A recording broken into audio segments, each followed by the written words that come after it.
Buenos días.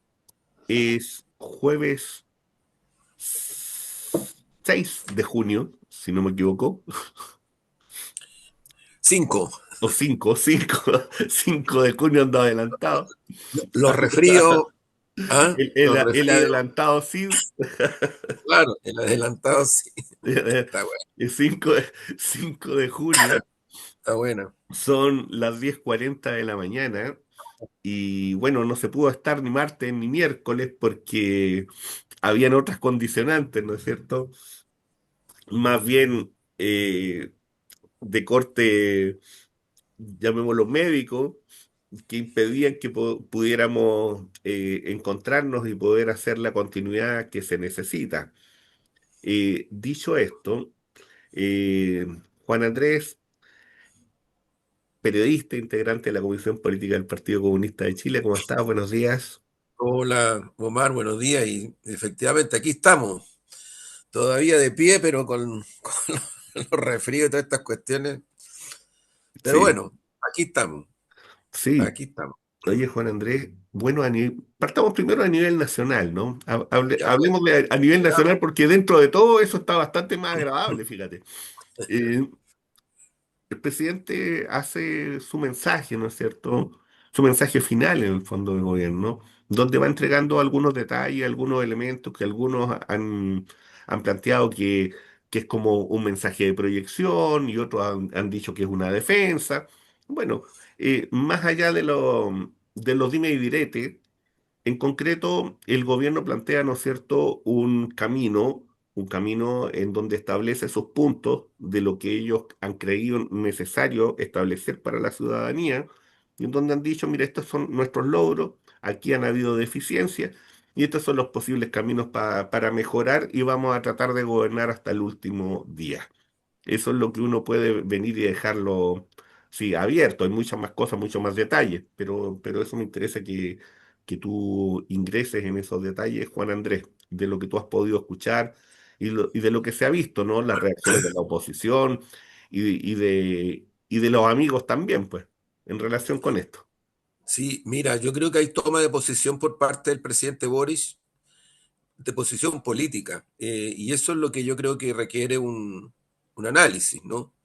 Se comparta o no, pero obviamente que se requiere considerarlo y ojalá en la mayor profundidad que uno pueda hacerlo. Más allá de esta opinología, este escuñerismo que lamentablemente, esta espectacularización que lamentablemente es transversal en la élite, ¿no? Porque con eso creen que le hacen un gran favor a la hegemonía mediática, en fin. Ese es el clima, pero intentando con mucha humildad, pero con mucha convicción, como lo hemos dicho otras veces, intentando hacer un análisis.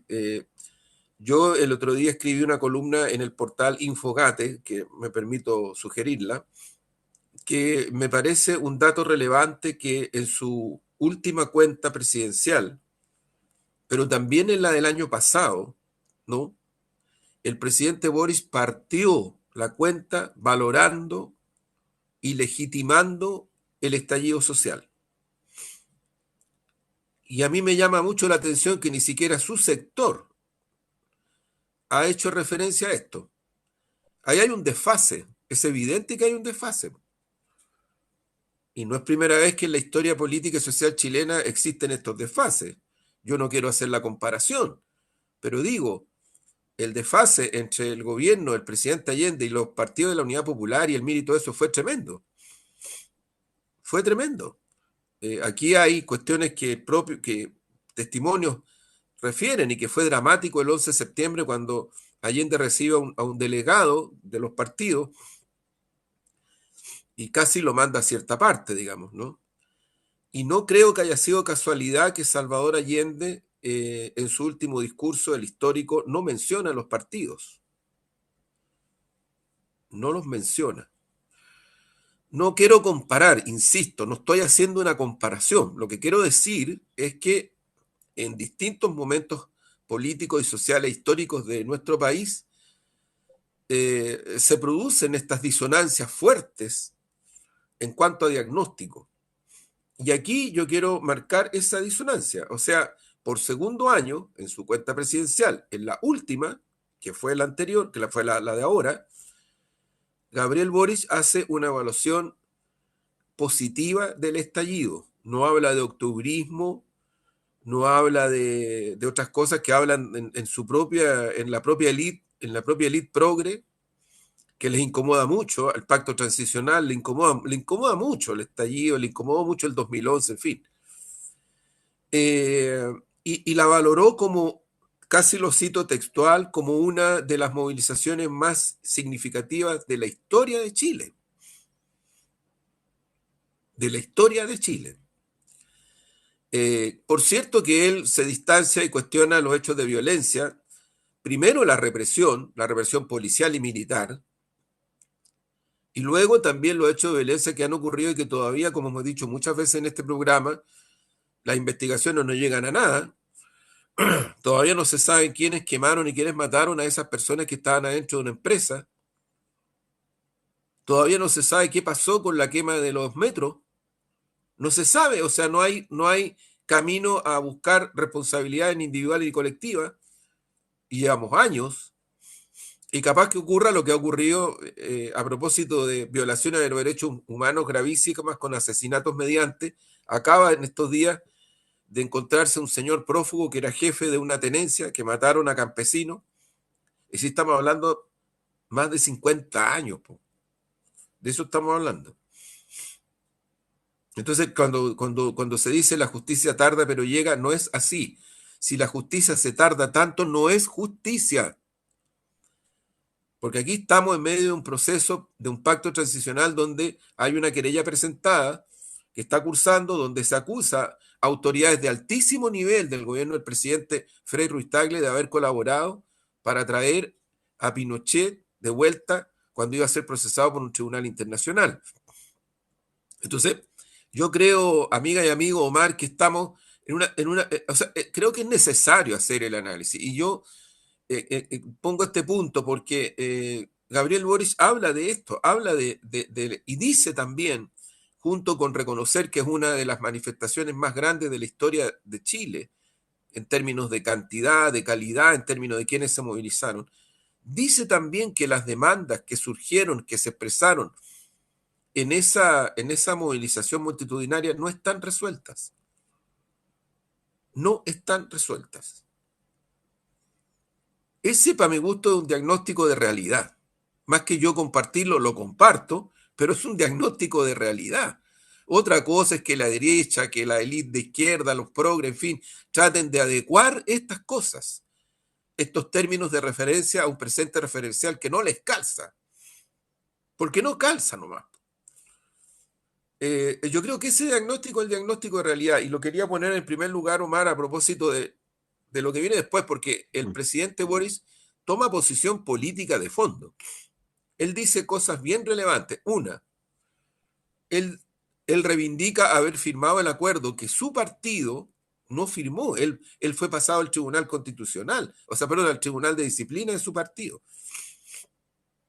en donde la derecha, entre comillas, muy entre comillas, los ex de la concertación, lo que eran en ese momento los partidos de Frente Amplio, que no eran un solo partido, toman con el apoyo, con el protagonismo del gobierno de Piñera, y yo creo que también había ahí fuerzas intervinientes que en toda la historia de Chile han intervenido, que tienen sede en Washington.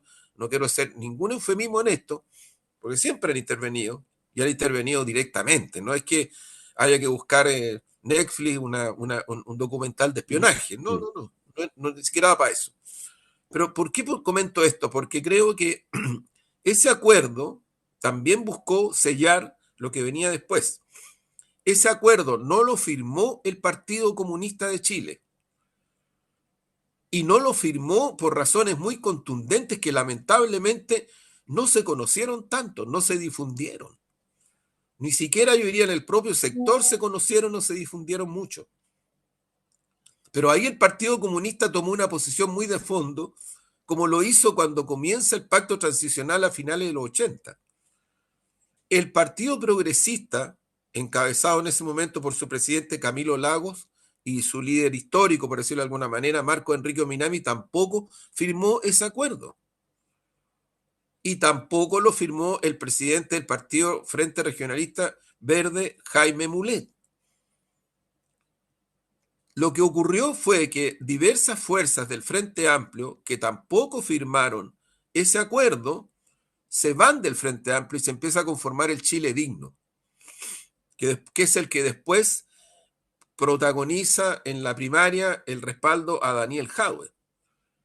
Ahí está Acción Humanista, ahí están sectores de izquierda libertaria, ahí están otros sectores que venían de Convergencia Social, en fin. Después se producen otras situaciones, pero yo me atrevería a decir de que esta reivindicación que hace el presidente Boric es lo que empieza a generar una diferencia política que ahora en este momento ya es histórica y ya es estratégica. No me estoy refiriendo a los ex concertación, obviamente no me estoy refiriendo a la derecha, me estoy refiriendo a otros sectores de izquierda que no tuvimos esa misma apreciación. Y no tuvimos esa misma apreciación por distintas razones. El Partido Comunista de Chile, en su reciente Congreso Nacional, reiteró su análisis respecto a estos puntos. Y es cuestión de ver sus textos, el informe al Congreso, los informes de los regionales, los debates de las células, las resoluciones del Congreso van en esta dirección, en la dirección de no reconocerle el valor que le dieron, obviamente, los que firmaron, y buscar una fórmula que permitiera un camino de protagonismo social, popular, en fin, en la perspectiva de lo que en ese momento, bueno, una de las cosas, porque hay más, pero una de las cosas que diferenció al acuerdo de todos estos sectores era que todos estos sectores estábamos convencidos de que era necesario avanzar hacia una asamblea constituyente. Y no éramos solo nosotros, ojo, porque algunos se amparan siempre en esta cosa de no ser minoría. De acuerdo, pero cuidado, porque también la Asamblea Constituyente la impulsó ni más ni menos que la Asociación Chilena de Municipios, sin exclusión de ningún municipio, hicieron un plebiscito y en ese plebiscito donde votaron millones de personas, una de las demandas más votadas fue Asamblea Constituyente. Y ahí estaban todos los municipios de Chile. Esa cuestión obviamente no la apoyó Piñera, pero tampoco la apoyó el Senado, porque era la salida a la plebeya, era la salida a la soberanía popular. Pero también Michelle Bachelet estuvo por esa idea, por una asamblea constituyente. Y ella lo cuenta en una entrevista en CNN, donde le preguntan y ella dice, a mí me llamó 2 veces el presidente Piñera, en momentos críticos. Y yo le digo, presidente, y el presidente Piñera le dice, voy a reponer su proyecto de nueva constitución, el que surgió del gobierno de la nueva mayoría. Y ella la respuesta que le da es, sabe, presidente, no es el tiempo. Aquí lo que hay que hacer es convocar a una asamblea constituyente. Entonces eran múltiples voces. Ahora, si usted no quiere reconocer, lo digo en metáfora, nada de esto, bueno, su análisis va a ser una tautología completa y asúmanse los errores posteriores. Y asúmanse los equívocos posteriores, porque eso es responsabilidad política. No para pasarse cuchillos, nada que ver, sino que para hacer las cosas de otra manera de aquí en adelante.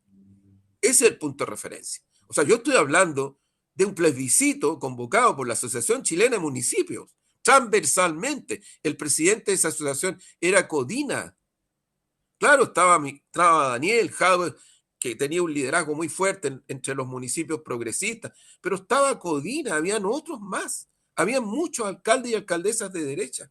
Ese plebiscito hizo que se pronunciaran por vía de los municipios, mucha gente, Asamblea Constituyente. Estos 3 partidos que menciono, Partido Comunista, Partido Progresista, Partido Regionalista Verde, más los que venían del Frente Amplio, Asamblea Constituyente. Michelle Bachelet, Asamblea Constituyente. Y otras opiniones también. Entonces yo lo que creo, Omar, que en este punto se produce, si uno lo mira ahora en el presente referencial y en el futuro, hacia el futuro inmediato, esto es clave.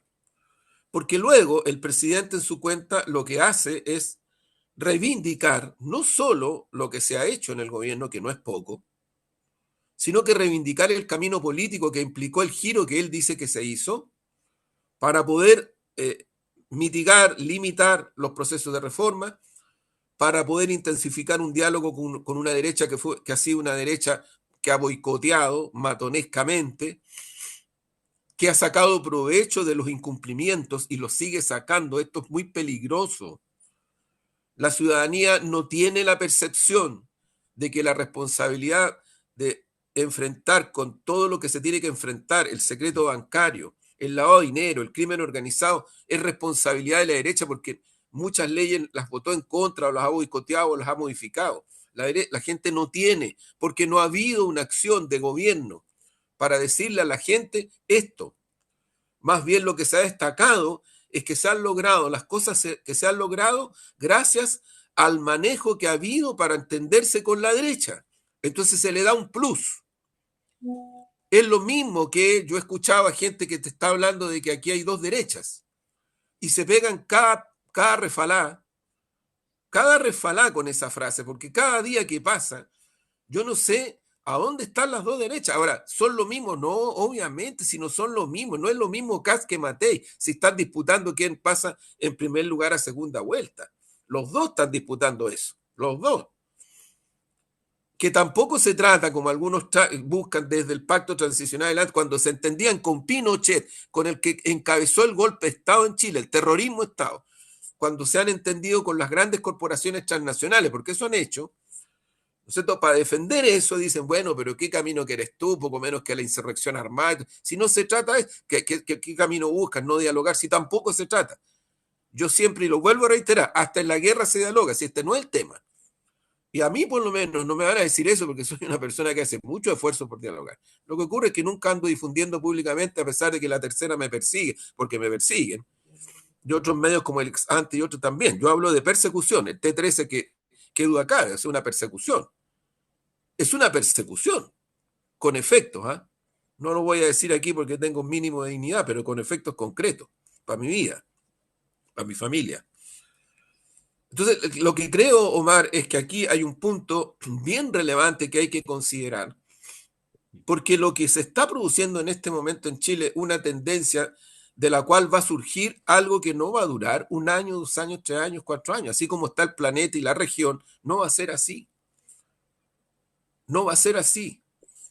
Y creo que en eso, obviamente, yo personalmente no comparto el lineamiento que hace el presidente Boris, no lo comparto ni en forma ni en fondo, con mucho respeto y con mucho respeto y afecto por él, pero no lo comparto, porque creo que hay que mirar las cosas, creo yo, como son. O sea, una de las causas del crecimiento que tenemos hoy día de la derecha en todas sus expresiones, del descontento social, no es solo el incumplimiento, sino que ubican, visualizan al gobierno como responsable y por otro lado, porque hay realmente descontentos que se basan en cuestiones reales.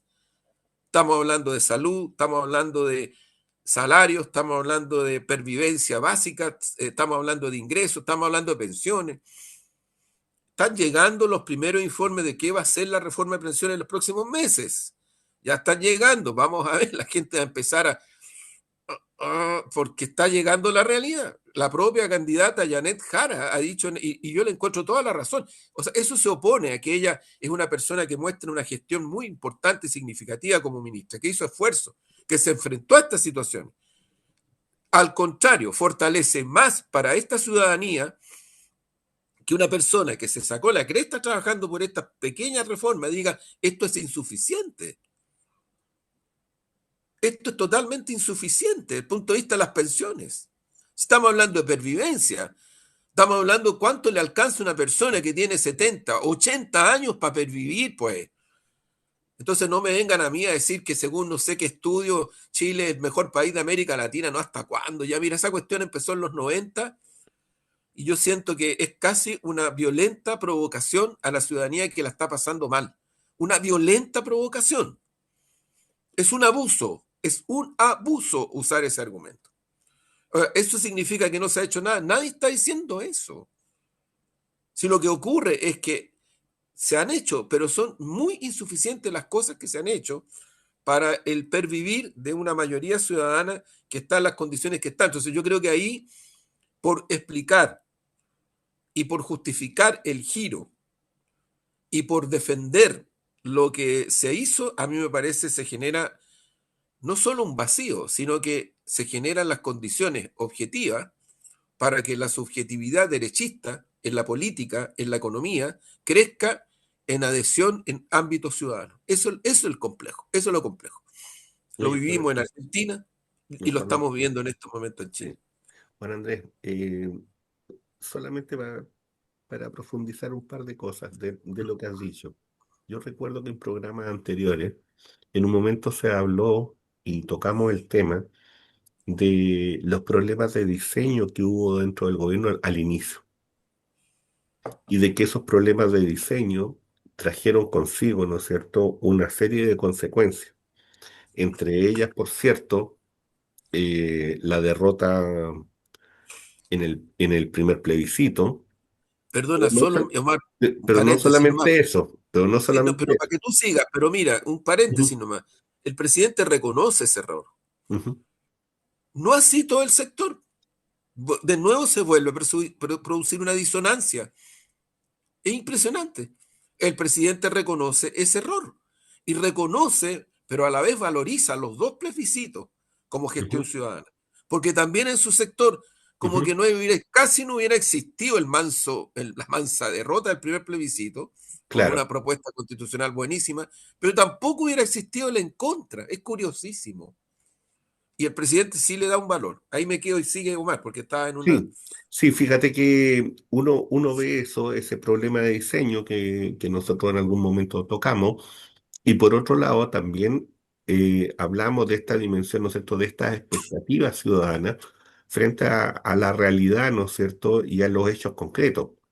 Y cómo en eso también se va tocando, ¿no es cierto?, con estos elementos que tienen que ver, como dices tú, con la pervivencia, que tienen que ver con el hecho de que hoy día tenemos movilización de profesores, que hay, ¿no es cierto?, una realidad muy compleja desde el punto de vista de la seguridad, que hay una realidad muy compleja desde el punto de vista también de las propias instituciones, pese a que se dice que son instituciones que funcionan y se recalca, se intenta seguir recalcando que funcionan, pero sin embargo, es la Corte Suprema la que viene y le dice a la Fiscalía, ¿no es cierto?, que no solamente se excedió, sino que además de eso, ¿no es cierto?, está tomando medidas y está tomando acciones que son atentatorias, ¿no es cierto?, contra la dignidad de las personas y contra la seguridad de las personas.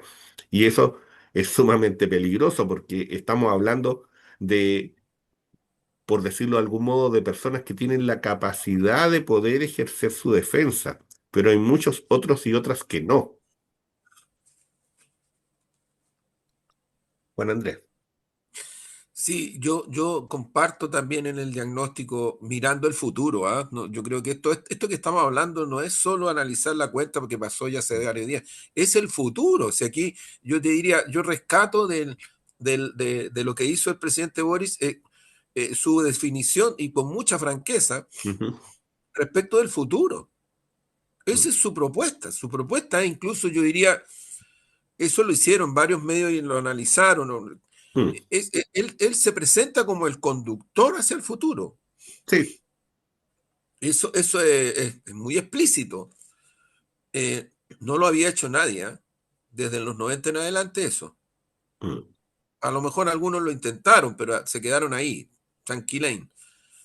Pero bueno, son formas, son acciones, hay que analizarlas.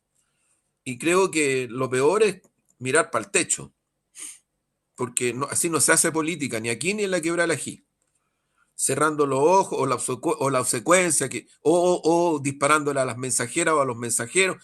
Es unas cosas que están bien de moda, ¿eh? Bien de moda. Pero bueno, creo que en ese sentido, Omar, nosotros hemos hablado de crisis en Chile, de una crisis ética, social. Mira las licencias, Sí, indefendible. Po. Ahora es cierto que la derecha con esto saca provecho y ya Matei dice, bueno, los tengo en el bolsillo, porque ocurre que yo estoy planteando 100.000 funcionarios y funcionarios públicos para afuera, por flojos, por ladrones, por lo que sea, porque así es terrible. Claro, con esto claro. dice ya tengo 25.000 en el bolsillo. Es una cosa Mm. impresionante. claro. Hay que sacar la grasa del Estado. Mira, mira, la grasa del Estado. O sea, una frase realmente que son terribles, weón. Son terribles. Y que agarran papa a otros mundos del progresismo para subirse arriba de ese carrito.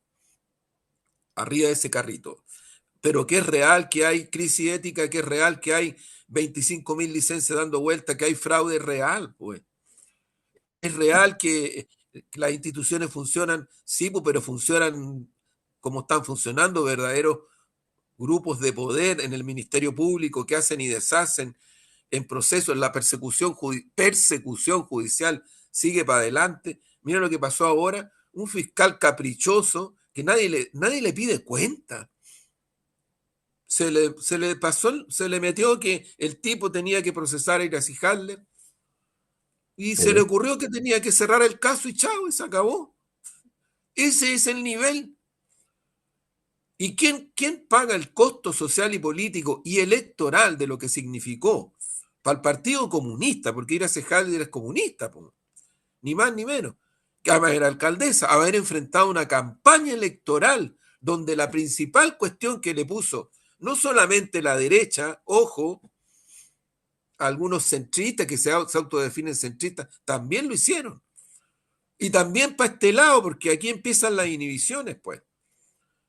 Empiezan las inhibiciones.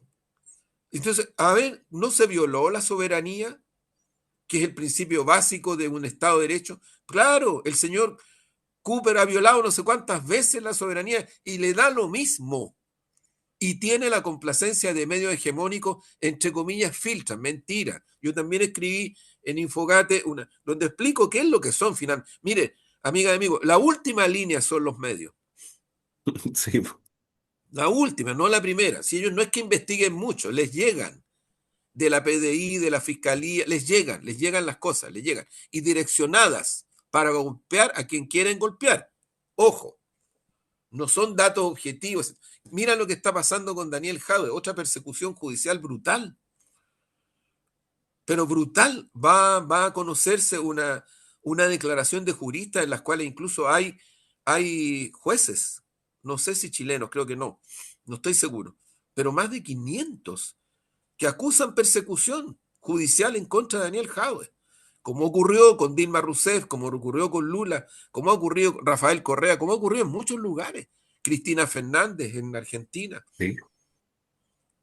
Entonces, ocurre que las instituciones funcionan, no es, o sea, a ver, del punto de vista de la administración de justicia, del debido proceso, de la presunción de inocencia, del punto de vista de que no operan sobre la base de presiones o sobre la base de direccionalidades de dudosa calaña democrática, porque no la tienen, claro que funcionan, po.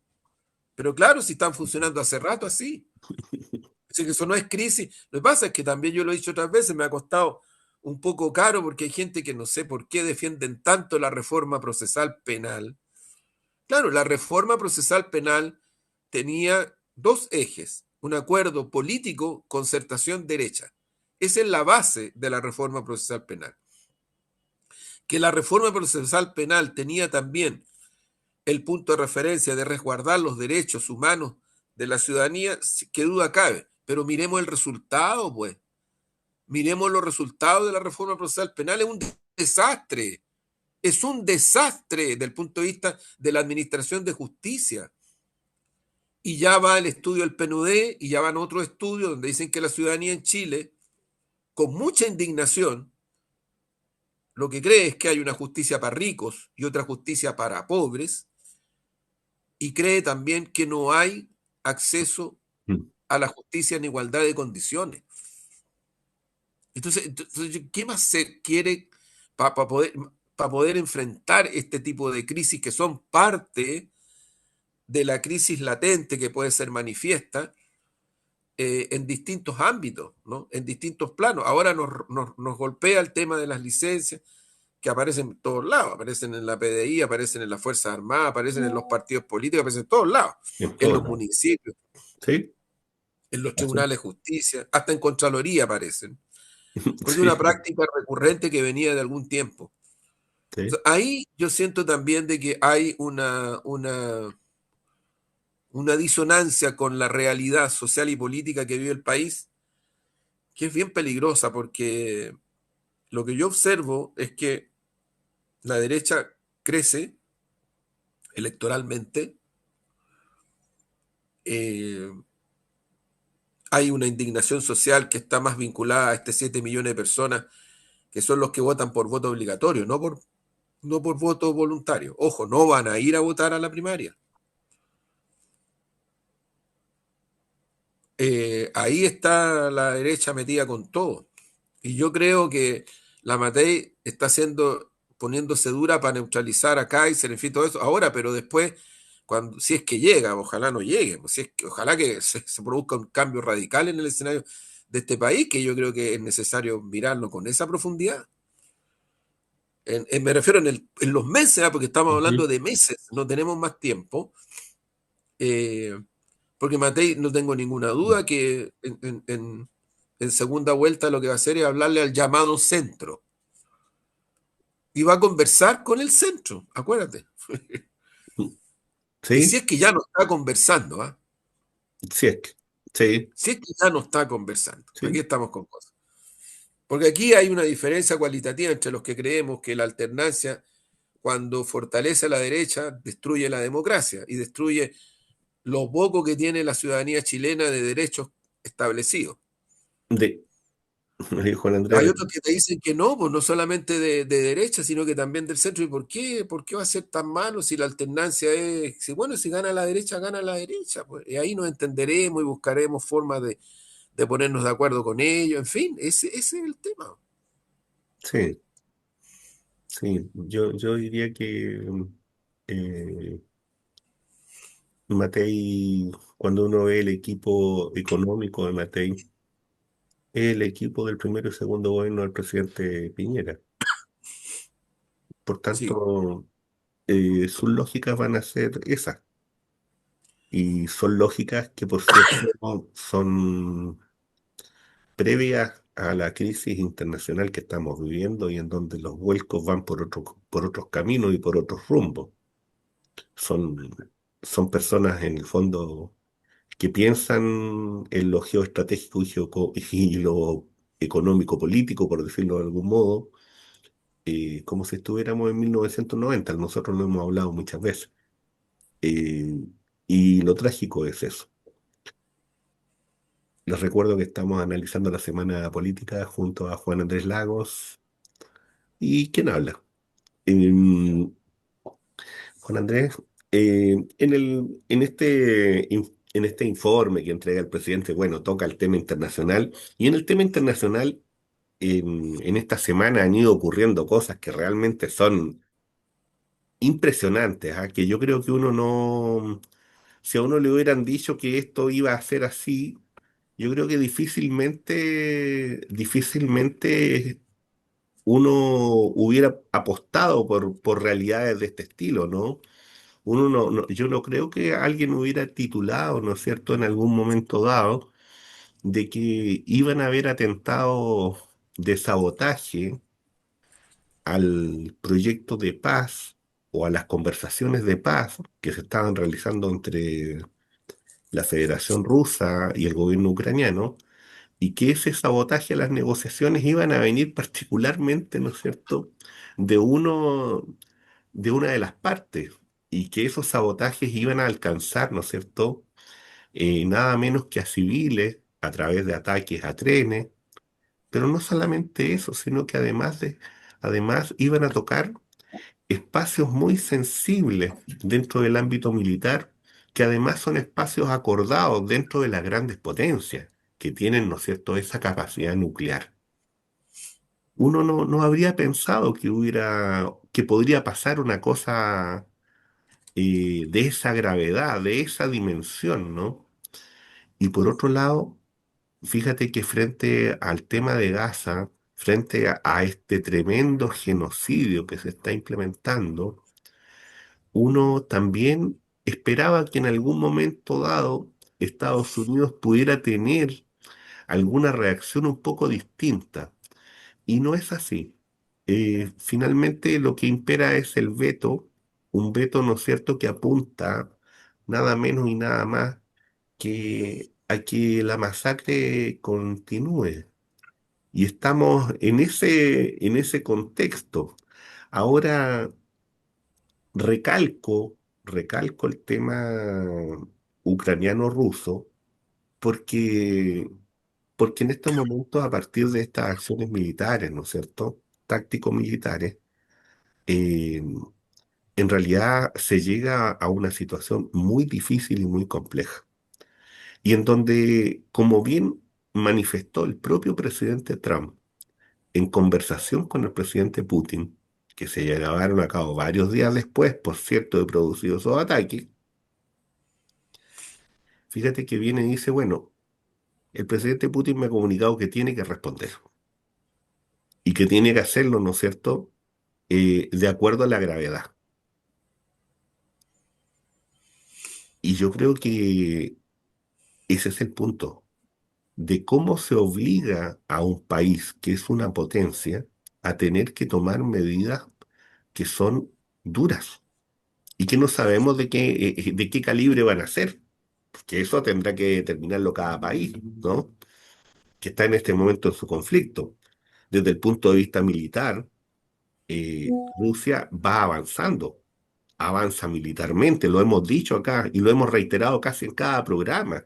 Es cosa de mirar el mapa por el lado de Sumi, de cómo está avanzando el ejército ruso y de cómo eso no se condice, ¿no es cierto?, con estas acciones que son tácticas, que apuntan, ¿no es cierto?, a una dimensión más comunicacional, pero que no son efectivas dentro de lo que significa el conflicto militar mismo. Lo único que hacen, ¿no es cierto?, es que sirven para llenar páginas y algunos, y qué sé yo, algunos artículos más, y para que alguien aparezca en un programa o un buen youtuber bueno y diga, mire qué maravilloso es la acción que hicieron, ¿no es cierto?, estos grupos. Puede ser, pero no, pero en términos reales, lo que está ocurriendo en el campo de batalla es una derrota brutal del ejército ucraniano. Eso es lo que está ocurriendo. Y lo que está ocurriendo es que el ejército ucraniano no está siendo derrotado en sí mismo, sino que lo que está siendo derrotado es la OTAN.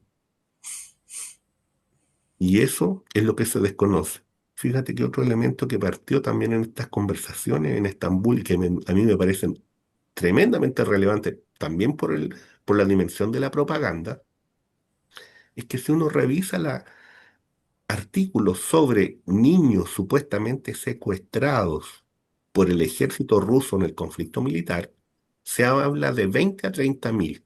Incluso el propio presidente Boric en algún momento dado lo tocó y dijo que él participó, ¿no es cierto?, de una reunión internacional y en donde a él además lo invitaron en ese espacio a conversar de ese tema. Resulta que en la conversación que se produce en Estambul,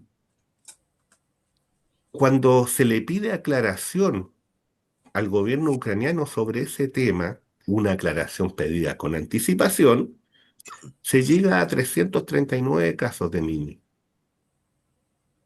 339 casos. Que si uno lo observa y si uno piensa en el sentido muy sencillo dentro de una operación militar, es que lo más probable es que hayan sido rescatados, cosa que el ejército israelí no hace. Es cosa de ver las cifras de muertos de niños y de ancianos. O sea, esa comparación está ahí, está frente a nuestros ojos. Entonces, yo creo que esto nos va ilustrando de cómo se ha ido trabajando la narrativa desde el punto de vista internacional y cómo esa narrativa baja a los medios nacionales y también, ¿no es cierto?, a ciertos periodistas y también, ¿no es cierto?, a ciertos medios, que ya lo hemos nombrado otras veces, ¿para qué? No tiene sentido. Pero sí dejar clara, ¿no es cierto?, esa línea narrativa y cómo esa línea narrativa se va despejando cuando se producen situaciones como esta, las conversaciones cara a cara y las aclaraciones. Juan Andrés. Solo agregar, Omar, a tu análisis, que lo comparto plenamente. Mira, para que miremos un poquito con cierta más sentido de realidad por un lado y por otro lado más sentido del ritmo de las cosas. Hace unos días atrás hubo un seminario, si no me equivoco, que organizó Senda, del cual era parte el estimado, querido y admirado compañero Hugo Facio. Y ahí participó Felipe Larraín, un economista de derecha, que duda cabe, que ha sido gestor ministerial incluso en gobiernos de derecha, en fin. Y él una de las cosas que planteó fue que hoy día Chile necesita avanzar hacia la integración regional. Lo dejo ahí porque como aquí hay tanto prejuicio en la élite de manera transversal respecto de cosas y movimientos que Chile debería hacer a propósito de la necesidad de ser mucho más protagónico respecto de CELAC, respecto de los BRICS, respecto del ALBA, respecto de UNASUR, en fin, para los intereses nacionales del Estado chileno, no es un tema doctrinario. No es que esto favorezca a los comunistas chinos, por favor, terminemos con las caricaturas. Bueno, mi sugerencia humilde es, escuchen a Felipe Larraín nomás. Entonces, vean ahí un poco en qué se está. Dicho esto, cierro esa parte. Yo lo que creo, Omar, a propósito de lo que tú dices y que lo comparto, es que la OTAN no quiere la paz. Y cuando hablo de la OTAN, hablo de Europa. No quieren la paz, quieren la guerra. Quieren seguir con la guerra. Eso es el objetivo. Es una locura. Los gobiernos europeos están metidos en una locura mesiánica, pero un tanto angustiosa, porque se les cruza su relación de subordinación, de dependencia con el imperio norteamericano, con Estados Unidos. Se les cruza la situación respecto de cómo China en particular ha ido avanzando en su intercambio en cuanto a términos de referencia vía de la seda, ruta de la seda con las economías europeas, que no tienen cómo parar, o sea, tendrían que hacer lo mismo que hace Trump, ¿no? Pero están en condiciones todavía más adversas. Y se les cruza también, porque es parte de la situación, la multitudinaria manifestación de presión de los pueblos europeos para que los gobiernos de esos países terminen de venderle armas a Israel, no sigan apoyando ese genocidio, en fin. Eso es lo que está cursando. Y yo creo que en ese contexto lo que queda en evidencia es que los gobiernos europeos no quieren la paz, quieren la guerra, quieren que siga el exterminio, quieren que Israel les haga la vega junto con sus mercenarios, su aparato de inteligencia, el M-16 británico, la CIA norteamericana, en fin, todos los aparatos, las fuerzas armadas que es la OTAN, el otanismo, ¿no? Es la OTAN. ¿Por qué? Porque el exterminio implica controlar esa zona, controlar Gaza, hacerse del negocio del gas, de un territorio geopolítico que ha estado constantemente en disputa, y que en África le está yendo mal porque los gobiernos populares de izquierda de África, encabezados por nuevos oficiales jóvenes que reivindican la historia de sus pueblos, no están con el presente referencial enceguecidos, lo reivindican, Yemen, Burkina Faso y otros más, están echando a los militares y a los interventores europeos, los están echando de sus países. Claro, aquí en Chile se habla re poco de eso. Lo están echando, están haciendo procesos revolucionarios tan profundos o más profundos que el que intentó hacer el presidente Salvador Allende y la Unidad Popular en Chile. Están nacionalizando la riqueza, el cobre, el oro, el carbón, y están echando a las milicias francesas y de otros países europeos. Y están estableciendo convenios de intercambio con China, con Rusia, en fin. Y si esa es la realidad. Entonces, eso es lo que está pasando en África y eso es lo que está pasando en Asia Pacífico y eso es lo que está pasando en el Oriente Medio y en el Oriente Próximo. En ese contexto, los gobiernos europeos no quieren la paz. Y a mí me parece gravísimo, gravísimo no denunciarlo y también gravísimo por la vía de la omisión incluso no develar esta situación. porque es muy grave para la humanidad.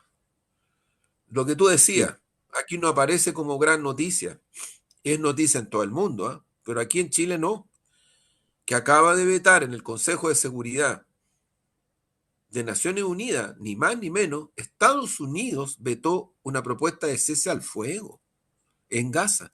La vetó.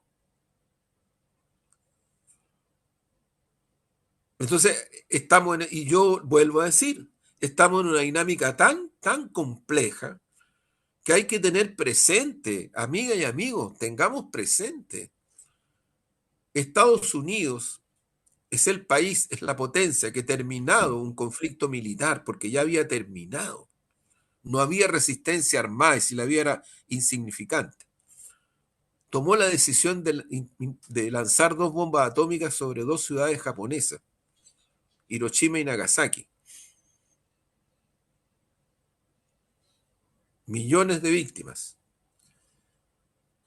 Y Occidente capitalista, y particularmente el patio trasero, que somos nosotros, nos enteramos de esas cosas a través de las películas de Hollywood, donde los pilotos que encabezaban eso, poco menos que eran héroes. Eso es la situación. Entonces, cuidado con que a veces se sacan en aras, no sé, de un posmodernismo, de un neoliberalismo añejo, inhumano, de una falta y una carencia de sensibilidad y de ética humanista. No, es que eso no es mi tema, no, es que no es tan importante, no, es que Chile tiene que no tomar partido. Unas cosas realmente impresionantes, pero bueno, Mm. eso es lo que hay que asumir. ¿Qué es lo que hace Chile para realmente ayudar a que termine el genocidio? En concreto, yo creo que las medidas que se han anunciado y que ha anunciado el presidente Boris están en esa dirección, pero a estas alturas ya es insuficiente. Y claro que va a haber resistencia en Chile. Bueno, si el Mossad en Chile ha estado metido hace muchos años, pues.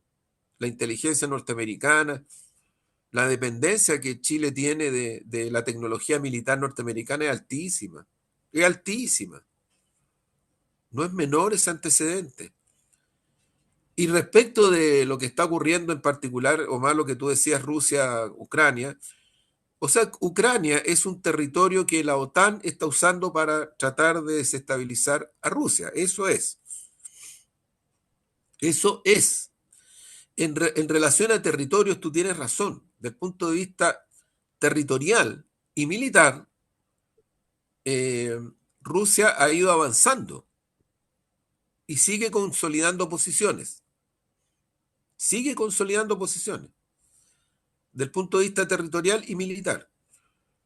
Lo que hace esto que se está haciendo ahora es simplemente tirar el mantel, entre comillas, de un posible diálogo, porque es muy violento, es muy descarado, es muy brutal. O sea, se iban a juntar en Estambul y curiosamente justo los aparatos de la CIA, del M-16 y de los otros, que son los que le hacen la pega a Ucrania, porque Ucrania no tiene ni una soberanía, ninguna, ninguna, ninguna, ninguna. Lo que hicieron fue desestabilizar todo. Y creo que Rusia va a tener que, lo digo con mucho respeto y con mucha, pero va a tener que medir bien cómo reacciona frente a esto, porque ya no se puede soportar una situación así. Te dijeron en la cara de que donde te encuentres te voy a tratar de matar y te voy a hacer terrorismo en donde sea y en el territorio donde corresponda.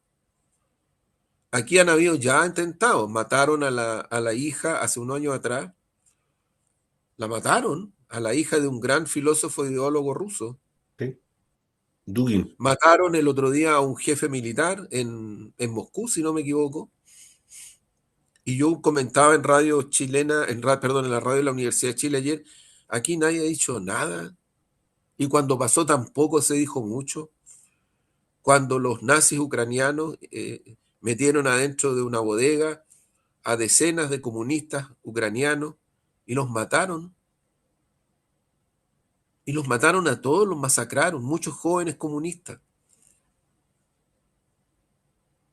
Entonces, yo creo que las cosas están tomando esa dimensión. Con mucho respeto y humildad digo, bueno, Rusia va a tener que ponderar que está frente a un adversario y un enemigo con esta dimensión, sin humanidad, que no quiere la paz y que utiliza los métodos terroristas para desestabilizar cualquier tipo de proceso. Cualquiera, ojo, ¿eh? Porque el único proceso que no han podido desestabilizar es en la guerra territorial donde van perdiendo. Van perdiendo. Entonces, ¿qué es lo que hacen? Lanzan drones, lanzan bombas, producen cortes de luz, desestabilizan puentes, atentaron contra aeropuertos militares, matan gente, asesinan gente con el respaldo y con el protagonismo, no solo el respaldo de la OTAN y de Estados Unidos. Porque si alguien a mí me dice que todavía en el mundo, en estos momentos, hay una especie como de tríada, por un lado los BRICS, por otro lado no sé quién, entonces, no, no, eso no es real. O sea, aquí hay un bloque de naciones que apuntan al multilateralismo, que están en los BRICS, otros que no están en los BRICS, que también apuntan al multilateralismo, y otros que son el eje de la dominación, que recurre a la guerra, al crimen, a los golpes de Estado, al terrorismo y a todo aquello, como lo hicieron en Siria, donde instalaron una dictadura. Y lamentablemente en Chile hay gente que se dice izquierda que se equivocó garrafalmente respecto de eso, porque lo tomaron como poco menos que había una liberación de carácter democrático, cuando en este momento en Siria gobierna un terrorista, uno de los que es parte del grupo que mató no sé cuántos españoles en un tren. ¿Y ahí qué dice el gobierno socialdemócrata de España? ¿Y qué dice Macron, que lo recibió en París y lo abrazó? ¿Y qué dice Estados Unidos cuando ese grupo fue uno de los que reivindicó la caída de las torres? Ese es el nivel de inmoralidad y de inhumanidad del imperialismo en su expresión concreta, concreta. Porque estamos hablando de una situación que está cursando. Entonces, no existe ese escenario. El escenario real es, con todas las críticas que uno lo puede hacer, porque si uno le empieza a poner casus belli, ¿no es cierto? No, es que Venezuela esto, no, es que la familia Ortega, no, es que, o sea, yo mejor prefiero que la gente sea más franca y diga, mira, ¿sabes qué? Yo estoy de este lado. Y encuentro fantástica la democracia norteamericana. Y encuentro fantástica la democracia europea. Y bueno, no estaré de acuerdo con el genocidio en Gaza, no estaré de acuerdo con la intervención que hacen brutal y criminal en África. No sé qué dirán sobre lo que han hecho los neocolonialistas europeos y el imperialismo norteamericano en nuestra región y en mi país, ¿eh? A propósito de los 50 años. Pero discutamos de fondo, porque las cosas que están cursando van en esa dirección. Eh, sí, Juan Andrés, mira, solo añadir dos, tres cosas, ¿no? Para completar todo el cuadro, ¿no? Y el Eh, poema, es bien particular el llamado que hizo el diputado Alessandri a que cuando llamaba a un hombre, ¿no es cierto?, cercano al presidente norteamericano, había que responder siempre. sí, claro. Es bien particular, ¿eh? Es bien particular cómo estos apellidos de patrones tranquilamente, ¿no es cierto?, se vuelven muy sumisos cuando se trata, ¿no es cierto?, del imperio. Y eso los retrata de cuerpo entero. Fíjate que esa misma situación es la que ocurre hoy día también con los países europeos en relación con las grandes corporaciones. Nosotros lo hemos dicho acá, es la OTAN en su aparato militar, es la Unión Europea en su aparato político, pero detrás de eso están las grandes corporaciones. Está BlackRock, está Bloomberg, la banca Rothschild, algún otro más que se me escapa, quienes son en el fondo, ¿no es cierto?, los grandes sostenedores de este proyecto, que es un proyecto criminal en el fondo. Y ese proyecto criminal es de larga data. Por eso cuando uno viene y dice, ¿no es cierto?, que está elaborando su posición internacional desde el punto de vista de los principios, que es respetable, sin embargo, esos principios tendrán algún contexto histórico, yo supongo. Yo supongo que se manifiestan en algún contexto histórico, porque si no estamos hablando de otra dimensión, ¿no es cierto? Que son dimensiones religiosas, que todas son muy respetables, pero el derecho internacional, hasta donde yo sé, no tiene que ver con dimensiones religiosas, sino que se establecen, ¿no es cierto?, dentro de contexto. Y entonces nosotros no podemos hacer una dimensión de una posición internacional si no conocemos, por ejemplo, la doctrina Wolfowitz, si no conocemos la doctrina norteamericana para el Medio Oriente, Ramsfield. Y entonces, ¿cómo nosotros hacemos relaciones internacionales y cómo nosotros desarrollamos nuestro principio de país pequeño o de país intermedio en relación con esa doctrina? ¿Cómo nosotros relacionamos, ¿no es cierto?, establecemos nuestros principios en relación con la doctrina Monroe y con sus, ¿no es cierto?, y con las formas en que ha ido tomando rostro a través del tiempo en América Latina. Por eso ese tema de principios a veces uno lo escucha, pero y queda en el vacío y queda como palabras de buena crianza, si es que no se establecen dentro de un contexto histórico que es concreto. Y este contexto histórico hoy día es tremendamente complejo, es tremendamente complicado. Yo diría extremadamente peligroso. Mm. Uno aboga por la paz, uno quiere la paz. ¿Qué más? La paz. Pero, pero es peligroso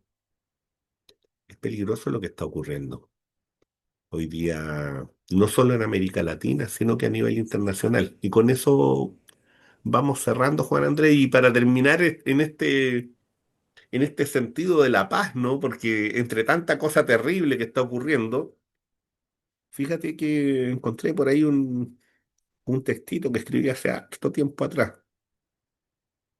en los tiempos de cuando uno andaba por ahí medio enamorado, los tiempos del amor, ¿no? Musa dormida, un perfume de hojas primaverales hasta el enigma de tus piernas, tus hombros, diminutas colinas, protegen tu sueño de estrella en fuga, el cerrojo de la noche habita tu paisaje de hija del invierno, y el universo se detiene por tus párpados de bella durmiente. Y así pues, Juan Andrés, parece que estamos con algún problema de conexión para el cierre final y despedida. Que estén muy bien. Nos vemos.